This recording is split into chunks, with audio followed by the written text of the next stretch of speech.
Bonjour à toi, j'espère que tu vas bien. Aujourd'hui, j'aimerais te parler de l'IA DeepSeek, qui est une IA chinoise dont on a beaucoup parlé, notamment au mois de janvier 2025.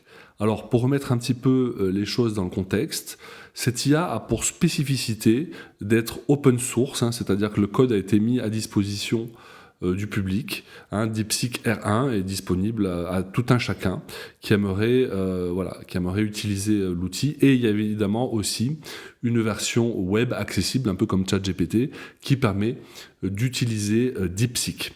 Alors, en janvier 2025, il s'est passé quelque chose d'un petit peu particulier, c'est que les Chinois ont annoncé des résultats approchant de ChatGPT O1,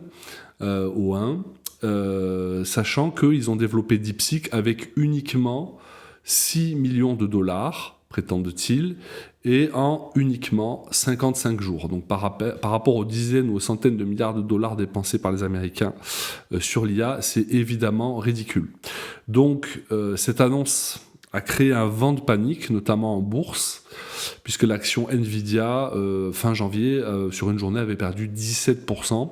Alors pourquoi ça ? Bien parce que Nvidia est la société américaine qui fabrique les puces qui permettent aux intelligences artificielles de tourner, notamment à ChatGPT. Et on s'est dit, finalement, ils arrivent à créer l'équivalent de ChatGPT avec très peu d'argent, très peu de temps, et surtout avec des puces qui sont limitées.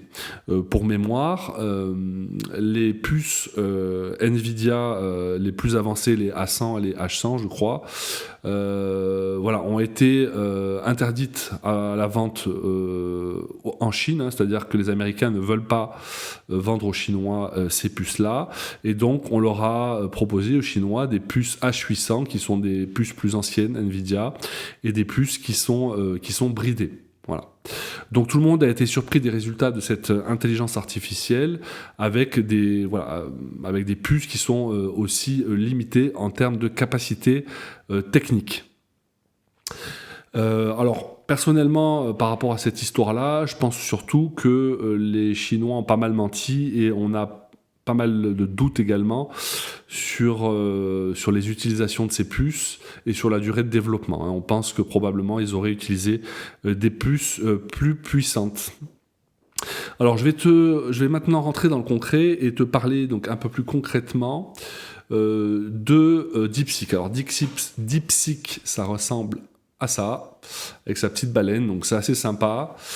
Tu peux y accéder en allant sur deepseek.com, tu vas cliquer sur Start Now, et là tu vas voir une interface qui ressemble très fortement à celle de ChatGPT. Alors je ne vais pas trop m'étendre, simplement je voulais te partager mon expérience de ces dernières semaines. Je ne l'ai pas énormément utilisé, mais bon. Alors c'est une IA qui est pas mal au niveau de la logique et du calcul. C'est vrai que elle a sorti des choses assez intéressantes, mais par contre c'est une catastrophe en termes de data et de fiabilité de l'information. C'est une IA qui hallucine en permanence, c'est-à-dire qu'elle a tendance en permanence à raconter n'importe quoi et à inventer des informations. Alors je vais te donner un exemple. Si je tape agence web, trouve-moi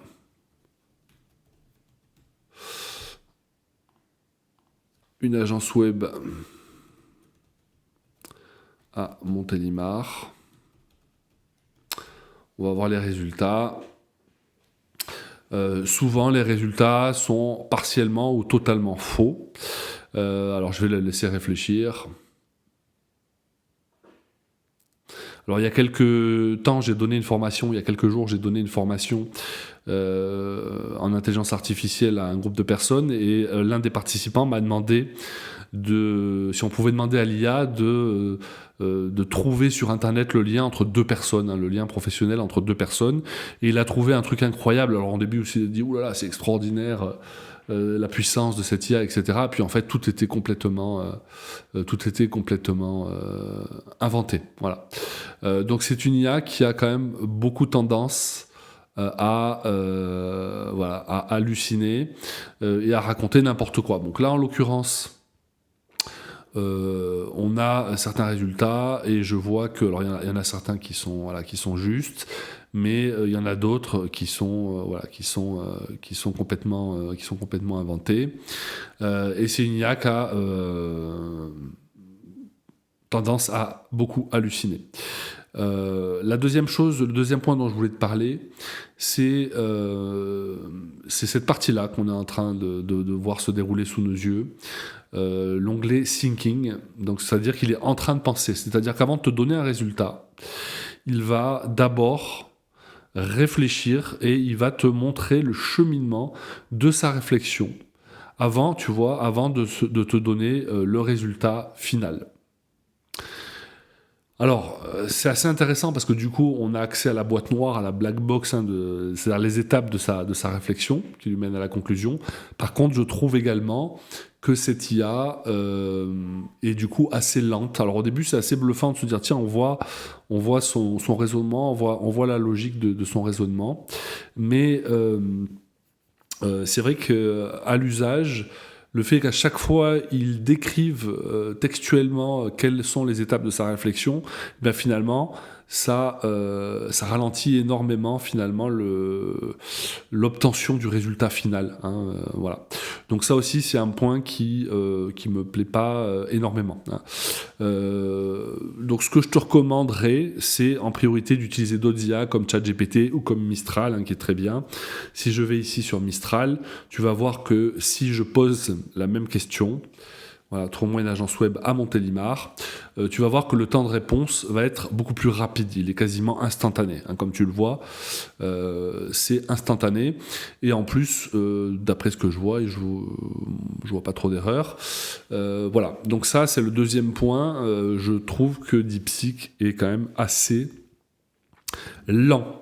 Voilà, alors en conclusion de cette courte vidéo, je voulais t'inviter à te méfier de ce qui est raconté dans les médias et par les journalistes.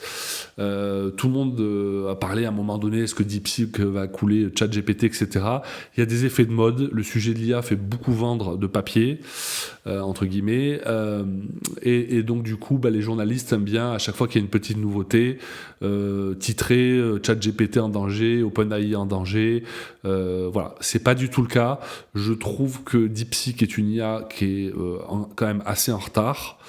Elle a pour avantage quand même, parce qu'il faut être complètement honnête, d'offrir un modèle open source, c'est-à-dire que tout le monde peut utiliser son principe de fonctionnement, et ce gratuitement, donc ça va peut-être donner accès aussi aux IA à certaines personnes dans certains pays dans le monde qui n'ont pas les moyens de se payer des abonnements ChatGPT Pro ou ChatGPT+, donc ça c'est une bonne chose, mais voilà, pour nous, j'ai envie de dire, c'est une IA qui est un petit peu en retard. Je trouve qu'elle hallucine quand même pas mal, et puis par ailleurs je la trouve assez lente dans ses réponses. Voilà.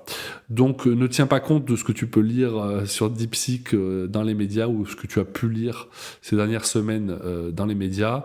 Je te recommande vraiment d'utiliser des IA comme ChatGPT, plus comme Mistral, comme Claude. Voilà. À mon avis, c'est la meilleure solution pour toi. Je te dis à très bientôt. Salut.